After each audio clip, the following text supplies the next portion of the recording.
Hello दोस्तों, daily use English sentences के एक और पार्ट में मैं आपका स्वागत करता हूं। हमने डेली यूज इंग्लिश सेंटेंसेस के बहुत सारे सेंटेंस हमने बताए हैं।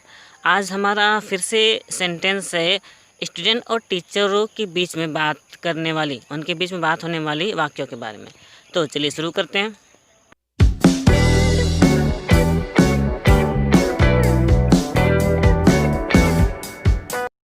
पहला सेंटेंस, मुझे जवाब नहीं मिल रहा है। I am not getting the answer. मुझे समाधान नहीं मिल रहा है। I am not getting the solution. इसको कैसे करें या फिर इसका समाधान कैसे करें। हाउ टू सॉल्व दिस, या फिर इस प्रश्न का समाधान कैसे करें। How to solve this question. क्या तुम इसका समाधान कर सकते हो। Can you solve this question, या फिर कौन कौन इसका समाधान कर सकता है। Who all can solve this question. दोस्तों, बारिश हो रही है तो आगे जो सेंटेंस है वो उसके बारे में पहले बता दूं। कभी कभार हम किसी को समझाते हैं तो समझाने के बाद उसे पूछते हैं ना कि समझा कि नहीं।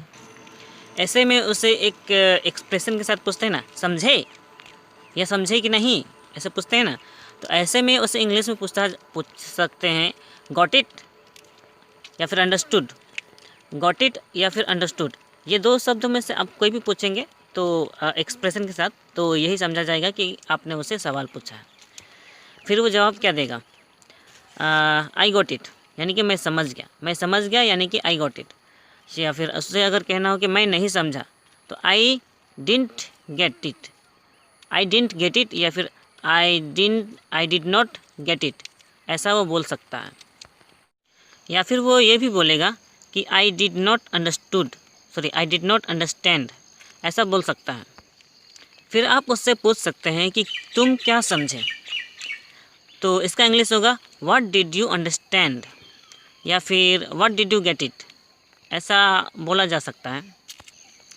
फिर अगर बोलना हो कि तुम क्यों नहीं समझे तो ऐसे में होगा why did you not understand.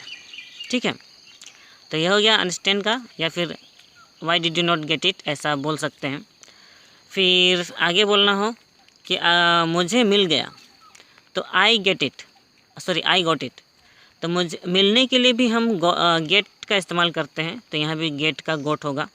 मुझे मिल गया यानी कि आई गेट इट। ठीक है, फिर मुझे नहीं मिला, उसके लिए भी हम यही बोलेंगे I did not get it. मुझे नहीं समझ में आया और मुझे नहीं मिला, इन दोनों का अंग्रेजी सेम टू सेम हो सकता है। I did not get it और आई डिड नॉट अंडरस्टूड, उसका तो सीधा सीधा मतलब यही होता है कि मैं नहीं समझा। आप लोग को ये पता होना चाहिए कि गॉट का मतलब मिलना तो होता है, लेकिन उसे केवल मिलना नहीं कह सकते, उसे पाना कह सकते हैं। एक्चुअल में गॉट का इस्तेमाल तब होता है जब आप किसी चीज़ को ढूंढ रहे हो और तब पाते हो, क्योंकि फाइंड मने भी मिलना होता है। मीट मने भी मिलना होता है। तो इन तीनों मिलने में बहुत अंतर होता है। तो अगर आप किसी चीज़ को ढूंढ के पा रहे हो तो उसके लिए आप गॉट का इस्तेमाल कर सकते हो। एक्चुअल में उसका बेसिक फॉर्म तो गेट होता है, गेट से वो गोट होता है और गोट उसका पास्ट फॉर्म होता है। ठीक है, तो यहाँ तक समझ गए। तो एक और सेंटेंस जैसे कि मुझे जवाब मिल गया, तो जवाब मिल गया तो आप तभी कहोगे ना जब आप जवाब ढूंढ रहे हो, है ना। तो इसका आंसर होगा आई गॉट द आंसर। फिर अगर आपको किसी स्टूडेंट को कहना हो कि इस सवाल का समाधान करो तो आप कैसे कहोगे, तो सॉल्व दिस क्वेश्चन, ये तो इजी है। Solve this question. तुम लोग क्या बात कर रहे हो। व्हाट आर यू टॉकिंग, या तुम लोग किस विषय में बात कर रहे हो। What are you talking about. ऐसे भी बोल सकते हैं तुम लोग बातें क्यों कर रहे हो। वाई आर यू टॉकिंग, है ना।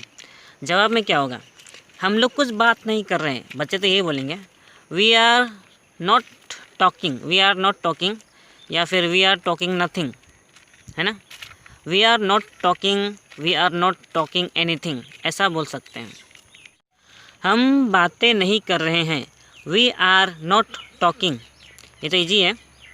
फिर क्या तुम लोग लिख रहे हो, आर यू राइटिंग, या फिर क्या तुम लोग पढ़ रहे हो, आर यू रीडिंग। फिर तुम लोग क्या लिख रहे हो, व्हाट आर यू राइटिंग, या फिर तुम लोग क्या पढ़ रहे हो, व्हाट आर यू रीडिंग। जवाब में बोल सकते हैं कुछ नहीं, बस ऐसे ही, नथिंग, जस्ट लाइक दैट। मैं हैंड राइटिंग लिख रहा हूँ। हैंड राइटिंग को हिंदी में हस्तलेख कहते हैं।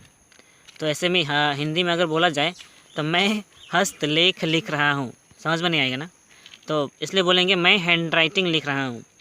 तो अगर इसका अंग्रेज़ी बोलना हो, I am writing a hand writing, ठीक है। फिर हम पूछ सकते हैं क्या मैं हैंड राइटिंग लिखूँ। ये थोड़ा सलाह लेने जैसा सवाल है, यानी कि आप सलाह ले रहे हो टीचर से। तो ऐसे में आप बोल सकते हैं should I right a hand writing. फिर अगर आप इजाज़त ले रहे हो कि क्या मैं हैंड राइटिंग लिख सकता हूँ, तो आप बोलोगे मे आई राइट अ हैंड राइटिंग। फिर अगर आपको कुछ और बोलना हो, जैसे कि मैं इतिहास पढ़ रहा हूँ, I am reading history, I am reading book, ये सब तो ईजी है। क्या तुमने प्रश्न का समाधान किया, did you solve the question.